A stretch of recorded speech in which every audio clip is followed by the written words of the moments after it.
Hello everyone, আসসালামু আলাইকুম। Welcome back to my channel Babin রান্নাঘরে আপনাদের স্বাগতম।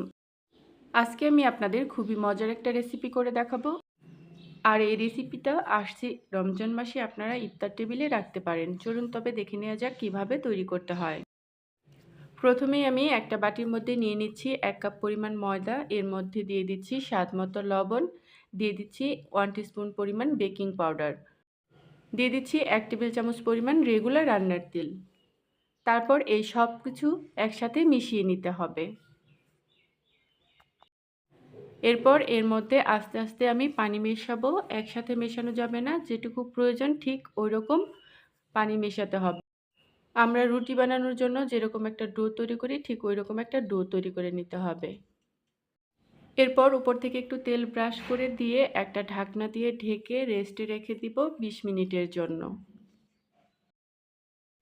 এরপর চুলায় একটা প্যান বসিয়ে এর মধ্যে আমি দিয়ে দিচ্ছি 1 টেবিল চামচ পরিমাণ রেগুলার রান্নার তেল। তারপর এর মধ্যে দিয়ে দিচ্ছি 1 টেবিল চামচ পরিমাণ আদা কুচি, 1 টেবিল চামচ পরিমাণ রসুন কুচি। এখন এই আদা রসুনটাকে হালকা একটু সটে করে ভেজে নেব। দিয়ে দিচ্ছি 2 টেবিল চামচ পরিমাণ কাঁচামরিচ কুচি। এখন এই আদা রসুন কাঁচামরিচ কুচিটাকে হালকা একটু ভেজে নিয়ে তারপর আমি এর মধ্যে দিয়ে দিব চিকেন। এখানে আমি হাফ কাপ পরিমাণ চিকেন দিয়ে দিচ্ছি, আর এই চিকেনটাকে আমি আগে থেকেই সিদ্ধ করে রেখেছিলাম।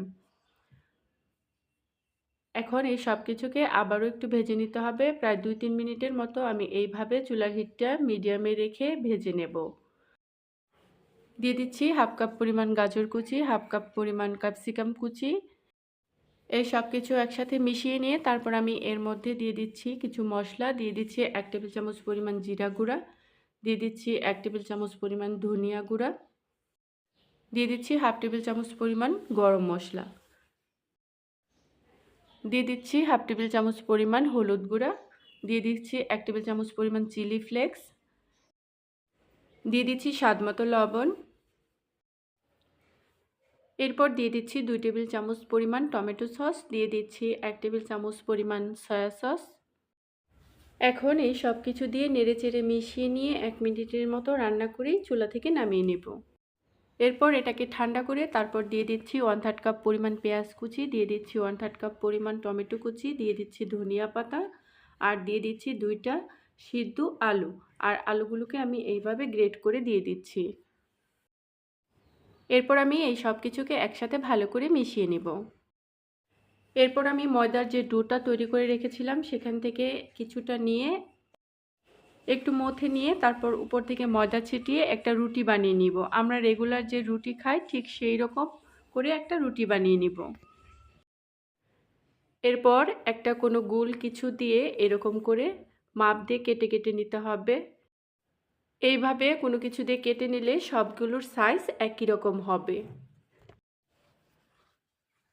তারপর এখান থেকে একটা নিয়ে আমি যে পুরটা বানিয়ে রেখেছিলাম সেখান থেকে চামচ দিয়ে এইভাবে দিয়ে দিব।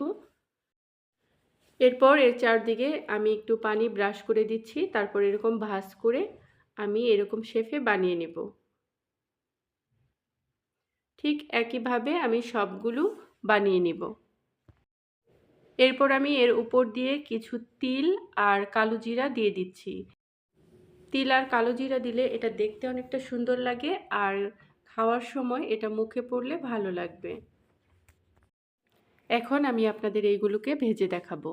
আমি আগে থেকেই চুলায় বেশ কিছুটা তেল গরম করতে দিয়েছিলাম। এখন আমি এর মধ্যে এক এক করে দিয়ে দিব। অবশ্যই চেষ্টা করবেন ডুবন্ত তেলে ভাজার জন্য। এর এক পাশটা হয়ে এলে এটাকে উল্টে দিতে হবে। চুলার হিটটা মিডিয়ামে রেখে উল্টে পাল্টে কিছুক্ষণ ভেজে নিলেই হয়ে যাবে। আর এরই মাঝে ভাজা হয়ে গেছে, আমি এখন এইগুলোকে তেল ছেঁকে নামিয়ে নেব। তো ভিউয়ার্স, আজকের এই রেসিপিটা যদি আপনাদের ভালো লেগে থাকে অবশ্যই একটা লাইক করবেন, আর এরকম নিত্য নতুন রেসিপি দেখার জন্য আমার চ্যানেলটা সাবস্ক্রাইব করে আমার পাশেই থাকবেন। আল্লাহ হাফেজ।